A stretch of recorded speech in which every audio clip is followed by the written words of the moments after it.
2. The second commandment. 1. The lawful approach to God. Thou shalt not make unto thee any graven image, or any likeness of anything that is in heaven above, or that is in the earth beneath, or that is in the water under the earth. Thou shalt not bow down thyself to them, nor serve them, for I, the Lord thy God, am a jealous God, visiting the iniquity of the fathers upon the children, unto the third and fourth generation of them that hate me, and showing mercy unto thousands of them that love me, and keep my commandments. Exodus chapter 20, verses 4 to 6. Compare Deuteronomy chapter 5, verses 8 to 10. The first commandment prohibits idolatry in the broad sense. There can be no other God than the Lord. These other gods are man-made substitutes for the true God. As Ingram noted, the other gods about whom we are concerned are, as they ever have been, to be found in the seats of temporal or human government. The biblical definition of idolatry is obviously a broad one. Thus, St. Paul declares that no covetous man who is an idolater hath any inheritance in the kingdom of Christ and of God. Ephesians chapter 5, verse 5. Again, in Colossians chapter 3, verse 5, reference is made to covetousness, which is idolatry. Lenski noted, a Catholic priest states that during his long years of service, all kinds of sins and crimes were confessed to him in the confessional, but never the sin of covetousness.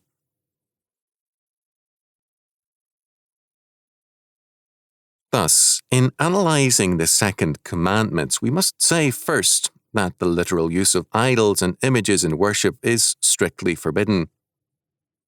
Leviticus chapter 26, verses 1 and 2 makes this very clear. Ye shall make you no idols nor graven image, neither rear you up a standing image, neither shall ye set up any image of stone in your land to bow down unto it. For I am the Lord your God. Ye shall keep my Sabbaths, and reverence my sanctuary. I am the Lord. Leviticus chapter 19, verse 4 also commands, Turn ye not unto idols, nor make to yourselves molten gods. I am the Lord your God. Compare Exodus chapter 34, verse 17. Other legislation reads, And the Lord said unto Moses, Thus thou shalt say unto the children of Israel, Ye have seen that I have talked with you from heaven. Ye shall not make with me gods of silver, neither shall ye make unto you gods of gold. An altar of earth thou shalt make unto me, and shalt sacrifice thereon thy burnt offerings, and thy peace offerings, thy sheep, and thine oxen. In all places where I record my name, I will come unto thee, and I will bless thee. And if thou wilt make me an altar of stone, thou shalt not build it of hewn stone. For if thou lift up thy tool upon it, thou hast polluted it. Neither shalt thou go up by steps unto mine altar, that thy nakedness be not discovered thereon. Exodus chapter 20, verses 22 to 26.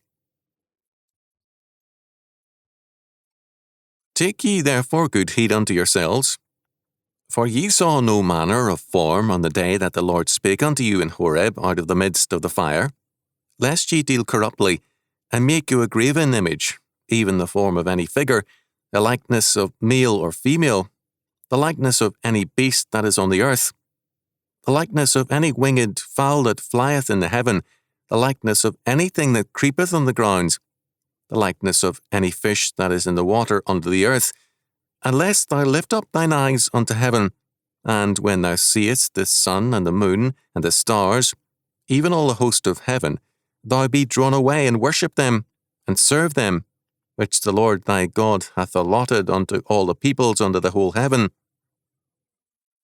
But you hath the Lord taken and brought forth out of the iron furnace, out of Egypt, to be unto him a people of inheritance, as ye are this day.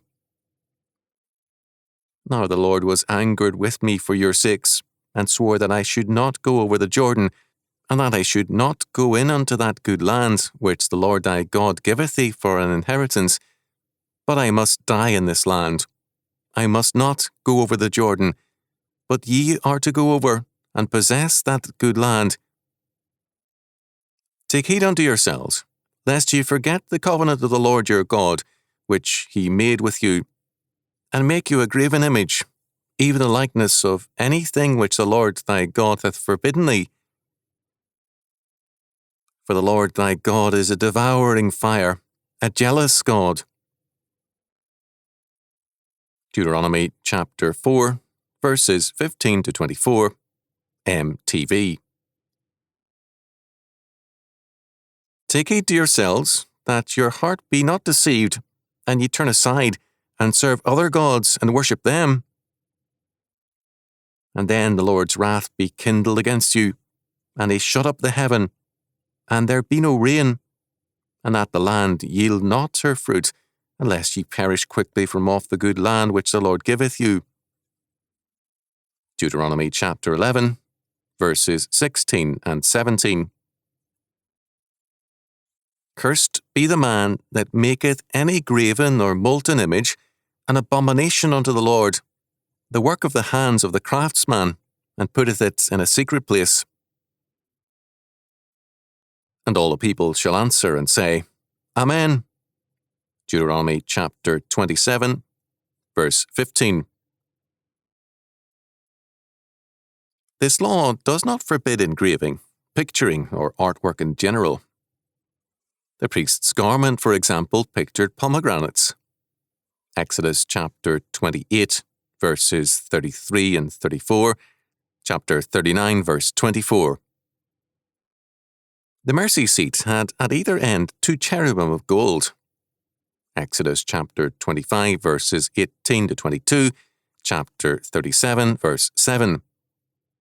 And the sanctuary as a whole was richly ornamented. It is not the religious use of such things which is forbidden, for the pomegranates and cherubim had a religious function, but it is the unauthorized use on the one hand, and their use as a mediation or a way to God that is strongly forbidden. They cannot be quote-unquote helps to worship. Man needs no aid to worship other than God's provision.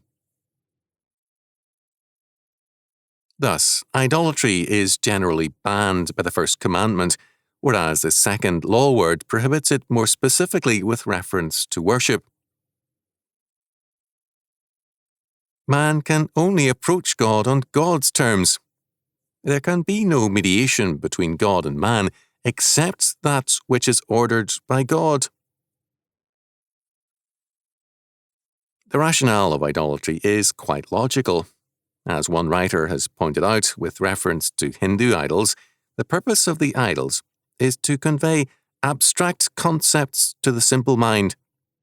The god depicted with many hands symbolizes thereby the omnipotence of the Supreme Being, and the many-eyed God sets forth omniscience, and so on. This is an intelligent and logical thesis, but it is also totally wrong.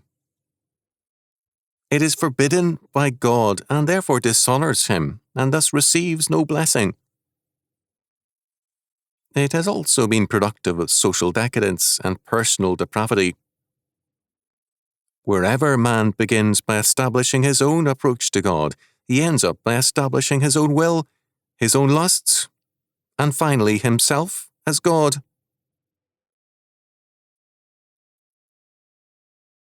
If the terms of man's approach to God are set by man, then the terms of man's life and prosperity are dictated also by man rather than by God. But the initiative belongs entirely to God, and therefore the only lawful approach to God is on his terms entirely and by his grace. This, then, is the second aspect of the second commandment. The lawful approach to God is entirely of God's ordination. Hence, the altar had to be a natural one, not of man's making. Hence, too, the priest could not reveal his nakedness. He was to be entirely covered by raiment, setting forth the office of mediation, God's appointed mediator.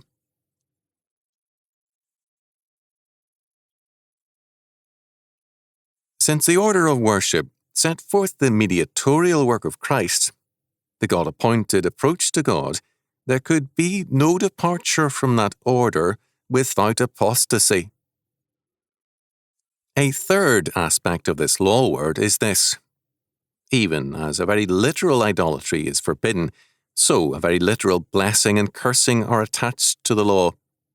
This is clearly stated in the declaration of the commandment. It appears sharply in Leviticus chapter 26. Verses 1 to 3 forbid idolatry, order Sabbath keeping, and reverence for the sanctuary, and call as well for walking in the Lord's statutes and commandments generally. In verses 4 to 46, the very literal material consequences to the nation are fully depicted. A very literal law has very literal and material consequences. Obedience and disobedience have central historical consequences and results. In brief, religion, true religion, is not a matter of voluntary choice which is without repercussions. It is required by God, and failure to meet his requirements leads to his judgment. To assume that men are free to worship or not worship without radical consequences for society is to negate the very meaning of biblical faith. The life of a society is its religion, and if that religion be false, then the society is headed for death.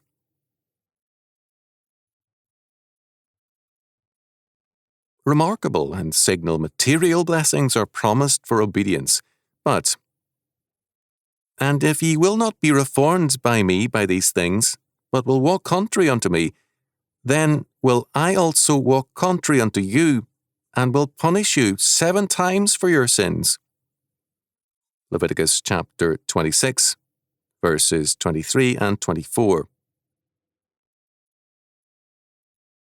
Obedience is thus not a matter of taste. It is a question of life or death. Fourth, social health requires a prohibition of idolatry because its toleration means social suicide. Idolatry is thus not only punishable by law as socially detrimental, it is, in fact, a capital offence. It constitutes treason to the king or sovereign, to Almighty God.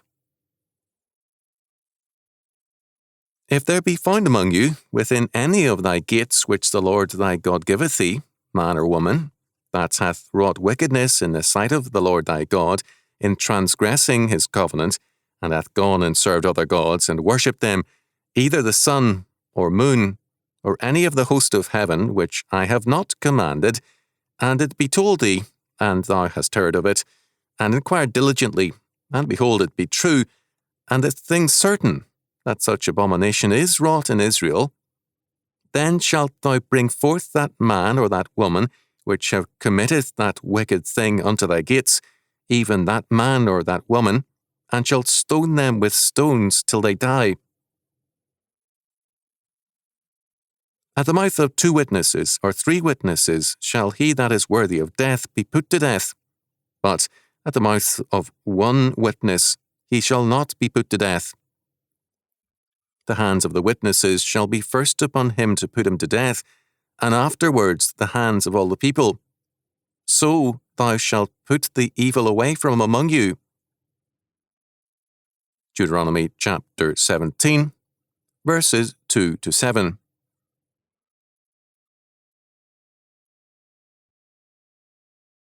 To the modern mind, treason to the state is logically punishable by death, but not treason to God. But no law order can survive if it does not defend its core faith by rigorous sanctions.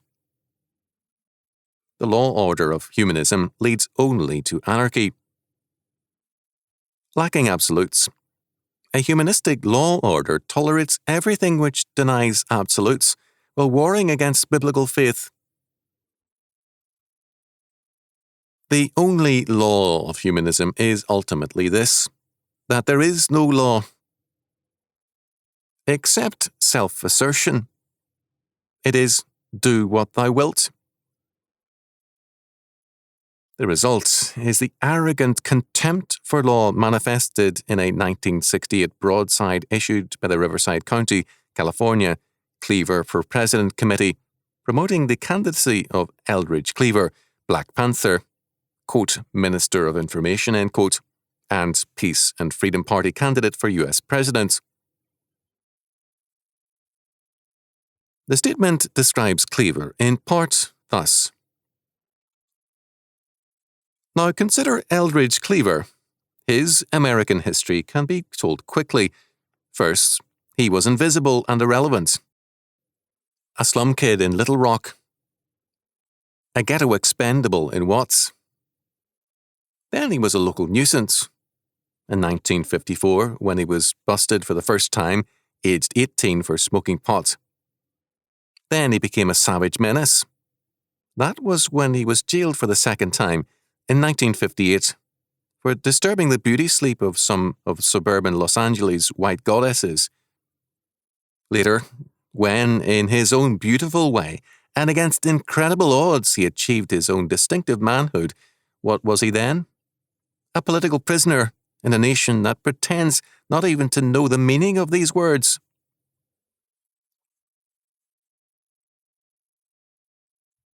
The terms in which a record of rape is described indicate the utter contempt for biblical law order on the part of the committee. To tolerate an alien law order is a very real subsidy of it. It is a warrant for life to that alien law order and a sentence of death against the established law order. Sir Patrick Devlin has pointed out the dilemma of the law today. I think it is clear that the criminal law as we know it is based upon moral principle. In a number of crimes, its function is simply to enforce a moral principle and nothing else. The law, both criminal and civil, claims to be able to speak about morality and immorality generally. Where does it get its authority to do this, and how does it settle the moral principles which it enforces? Undoubtedly, as a matter of history, it derives both from Christian teaching. But I think that the strict logician is right when he says that the law can no longer rely on doctrines in which citizens are entitled to disbelieve. It is necessary, therefore, to look for some other source.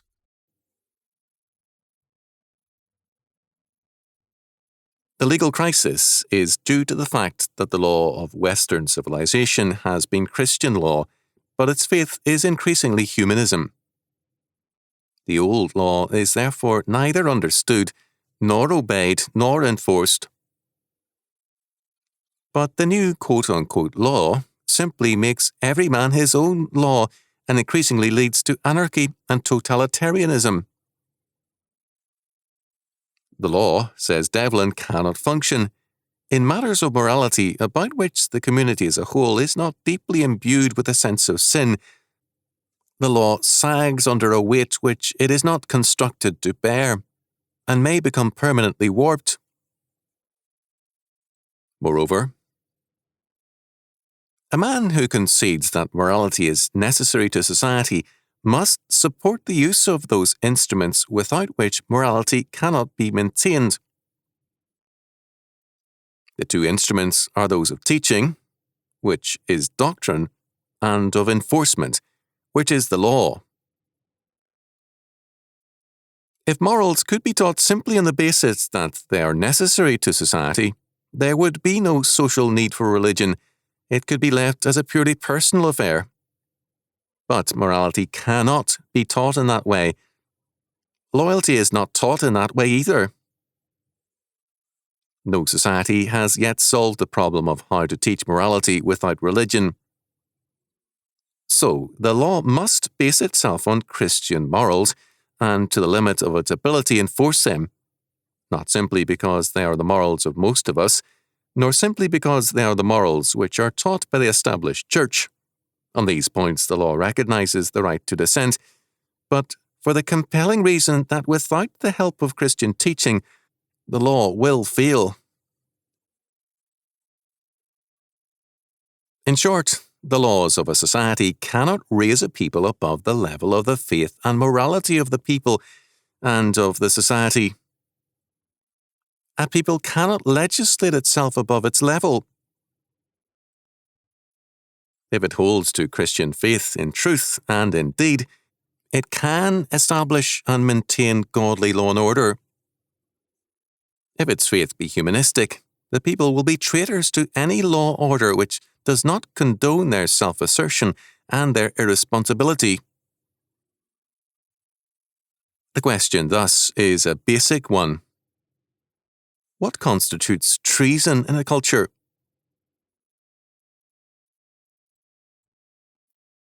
Idolatry, that is, treason to God, or treason to the state. What is the fundamental principle of order, the necessary ground of man's existence and salvation, God or the state? Treason to the state is a concept which can be used to destroy the godly, and it is so done in Marxist countries. Treason can be defined as the US Constitution in Article 3, Section 3 defined it, very narrowly and cautiously. But what if the enemy of the citizen turns out to be the state, turned traitor to its own constitution?